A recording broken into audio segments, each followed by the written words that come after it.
امام بخاری نے جو رفع الیدین کی پہلی حدیث حضرت علی سے لی ہے، انہوں نے حضرت علی سے لی گئی حدیث بخاری میں کیوں نہیں لی؟ کیا اس حدیث کو شامل کرنے سے رفع الیدین کا مقدمہ زیادہ مضبوط نہیں ہو سکتا تھا؟ میرے بھائی، بخاری میں اور مسلم میں رفع الیدین کا مقدمہ جو مضبوط ہوا ہے اس کے لیے اتنا ہی کافی ہے کہ رفع الیدین کی حدیثیں ان صحابہ نے روایت کی ہیں جو نبی الاسلام کی وفات سے 1-1.5 سال پہلے مسلمان ہوئے ہیں۔ پیچھے اور کیا رہ گئے؟ امام بخاری سے زیادہ کیا کرتے رہا؟ اس حدیث کو مان لینے سے کوئی فرق نہیں پڑنا تھا۔ جنہوں نے نہیں ماننا وہ تو قرآن کو بھی نہیں مان رہے، ایاک نعبد و ایاک نستعین۔ باقی امام بخاری نے کچھ شرائط سخت لگائی تھی بخاری شریف کے حوالے سے کہ میں نے یعنی ایک تو ہے نا A+ گریڈ کی حدیثیں میں اس میں لوں گا، تو اس وجہ سے یا تو یہ حدیث A گریڈ کی ہے، A+ گریڈ میں نہیں لائی کرتی ہے اس لیے نہیں لی ہوگی انہوں نے، یا پھر یہ ہے کہ جس طرح امام مسلم نے مسلم شریف کے اندر لکھا ہے کہ میرا یہ دعویٰ نہیں ہے کہ جتنی صحیح حدیثیں ہیں وہ میں نے مسلم میں لے لی ہیں، البتہ میں نے وہ حدیثیں مسلم میں لی ہیں جن کی صحت کے اوپر علماء کا، اہل سنت کا اتفاق تھا۔ تو ظاہر ہے کہ ترمذی میں کئی حدیثیں ایسی ہیں جن میں امام ترمذی نے ساتھ لکھا ہے کہ میں نے اپنے استاد امام بخاری سے جب اس حدیث کے بارے میں پوچھا تو انہوں نے فرمایا حدیث بالکل صحیح ہے۔ اب وہ حدیث بخاری میں تو نہیں ہے، ترمذی کے اندر ہے، تو ظاہر ہے کہ بخاری کہیں ختم بھی تو کرنی تھی نا۔ اب یہ ساری صحیح حدیثیں ایک جگہ جمع کی جاتی تو بخاری کئی جلدوں کی بن جاتی، تو امام بخاری نے ایک اوورآل ایک بلو پرنٹ تو سنت کا آپ کے سامنے رکھ دیا نا۔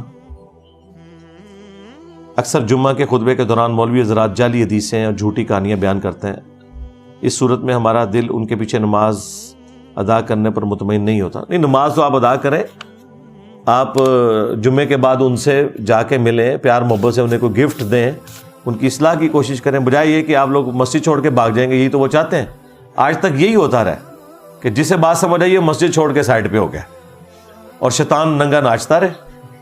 اس طرح نہ کریں، آپ خاموشی کا بائیکاٹ کریں۔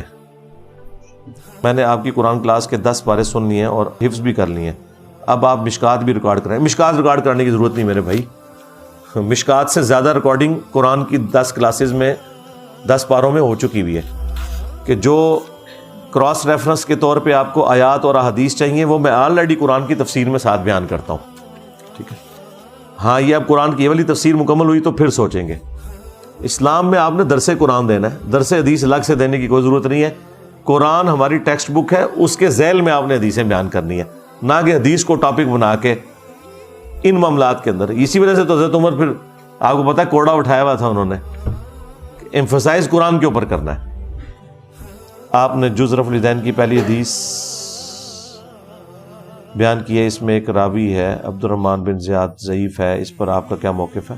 میرے بھائی، یہ جو حضرت علی علیہ السلام والی حدیث ہے، یہ حدیث جامعہ ترمذی اور سنن ابن ماجہ میں بھی موجود ہے، اور آپ جس راوی کی بات کر رہے ہیں جمہور کے نزدیک ثقہ اور صدوق راوی ہے۔ اس طرح جو چند ایک اقوال ہوتے ہیں نا کسی راوی کے بارے میں، وہ تو بخاری کے کئی راویوں کے بارے میں بھی ہیں، خود امام بخاری کے بارے میں بھی لوگوں کی رائے موجود ہے۔ اس طرح کرنے سے حدیثیں ضعیف نہیں ہو جاتی ہیں، ورنہ تو دنیا میں کوئی حدیث بھی نہیں بچے گی، ٹھیک ہے۔ اصول حدیث کے اوپر معاملات کو دیکھا جاتا، ورنہ تو کئی صحابہ کرام کی حدیثیں بھی پھر ریجیکٹ کر دیں ہم ان کے اعمال کی وجہ سے، نہیں، ان کا اعمال اللہ کے سپرد ہیں، حدیث کے معاملے میں ان کی جو سچائی ہے اس کو ایکسیپٹ کیا جائے گا۔ تو بعد کے لوگوں کے بارے میں بھی یہی ہے، حدیث کا معاملہ بالکل ایک ڈیفرنٹ ہے۔ اس کے اوپر آپ میری ایک ویڈیو بھی دیکھ لیں کہ محدثین نے حضرت معاویہ رضی اللہ تعالیٰ کی احادیث کیوں لی ہیں۔ اس وجہ سے نہیں کہ انہیں نہیں پتا تھا، حدیث کی فیلڈ میں کسی صحابی نے کوئی جھوٹ نہیں بولا ہوا، اسی لیے کہا جاتا ہے الصحابۃ کلہم عدول، تمام صحابہ عادل ہیں حدیث روایت کرنے میں۔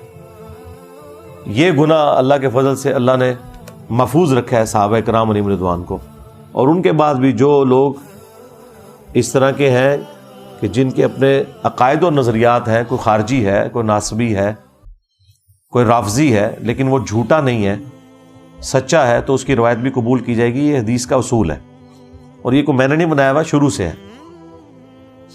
آج بھی کئی غیر مسلم آپ دیکھیں، یعنی اپنی تمام کمزوریوں کے باوجود سچ بولتے ہیں, بے ایمانی نہیں کرتے. تو اس طرح مسلمانوں میں بھی ایسے لوگ تھے جو اپنی گمراہیوں کے باوجود سچ بولتے تھے, جھوٹ نہیں بولتے تھے, حافظہ ان کا نہیں بگڑا ہوا تھا. تو صرف عقیدے کی بنیاد کے اوپر ان کی حدیثیں فارغ نہیں کی جا سکتی کہ ان کا اپنا عقیدہ کیا تھا. بخاری میں 100 کے قریب راوی ہیں جو شیعہ ہیں. ان میں ایسے شیعہ راوی بھی ہیں جو شیعہ مسجدوں کے امام بھی تھے, یعنی وہ فرقہ واریت ہوئی بھی اور مسجدیں بھی علیحدہ, لیکن امام بخاری نے حدیثیں لی ہیں. بخاری کے کئی راوی ناسبی بھی ہیں. مروان بن حکم خود اتنا بڑا ناسبی ہے, حدیث تو لی ہے اس سے, چاہے وہ تائید میں لی ہے, لیکن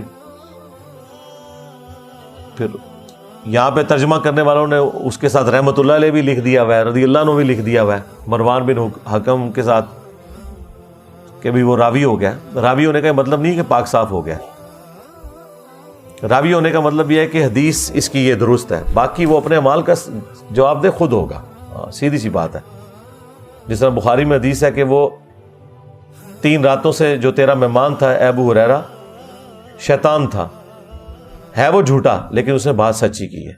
ہاں, تو اگر شیطان بھی سچی بات کرے تو آپ لے سکتے ہیں. تو مسلمانوں میں سے بھی جو گمراہ لوگ صحیح بات آگے روایت کر رہے ہیں تو حدیث کی فیلڈ میں ان کی حدیث لی جاتی ہے, اس کے بغیر چارہ نہیں ہے. حدیث کی فیلڈ میں زیادہ ضروری چیز انسان کا سچا ہونا اور اس کے حافظے کا نہ بگڑنا ہے.